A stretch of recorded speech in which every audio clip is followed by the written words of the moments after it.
નમસ્કાર ખેડૂત મિત્રો, આ છે અમારો આરસીસી નો ટાંકો ને અત્યારે તો હાવ ખાલી છે, કારણ કે બહુ ભરવાનો હોય નહીં. વરસાદ થઈ ગયો એટલે બહુ પાણીની જરૂર પડે નહીં. ને આની અંદર તો મિત્રો ગારો પણ લગભગ 1-1 ફૂટ જેટલો તો જે પાણીની અંદર ડોર આવે એ બેહી નીચે, અને 1-1 ફૂટ જેટલો ગારો ચડી ગયો છે જો તમે આરસીસી ના ટાંકામાં. કારણ કે મિત્રો અમારે અહીંયા ડેમનું પાણી જ્યારે ડોરું આવે કચરાવાળું, એટલે ટાંકામાં કચરો વધારે ભરાય.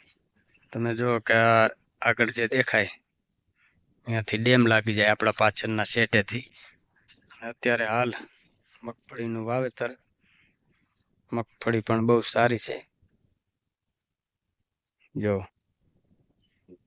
એટલે ડેમનું પાણી ડોરું હોય એટલે ટાંકાની અંદર બધું પાણી આવે એટલે ડોર નીચે વધારે બેહે.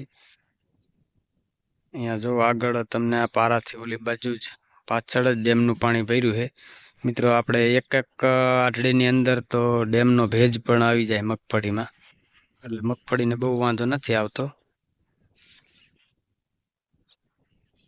1-1 આટલી ફરતી બાજુ ડેમનો ભેજ લાગી જાય, ત્યાંથી અમારો બ્રાહ્મણી ડેમ લાગી જાય. એટલે હવે આરસીસી ના ટાંકાને સાફ કરવાની જરૂર પડશે. બહુ જાજો કચરો ભેગો થઈ ગયો છે.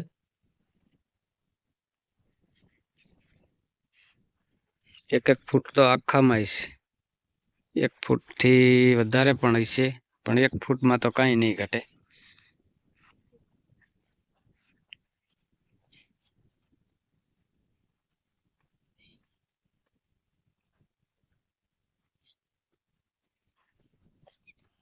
જો મિત્રો અહીંયા પાણી થોડું વધારે પડે એટલે આડખે પડખે તો 2 ફૂટ જેટલો માલ ચડી ગયો છે.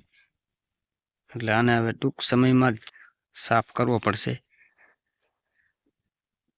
જેટલું ડોરું પાણી વધારે આવે, ચોમાસું ડેમ ભરાય એટલે ડોરું પાણી રહે, એટલે થોડોક ટાઈમ તો કચરો આવે જ.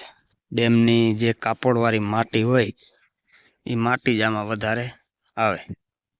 તો મિત્રો અમારે 6ની લાઈન રાખવી પડે, નહીતર પાણી ન હમાય દેડકાનું.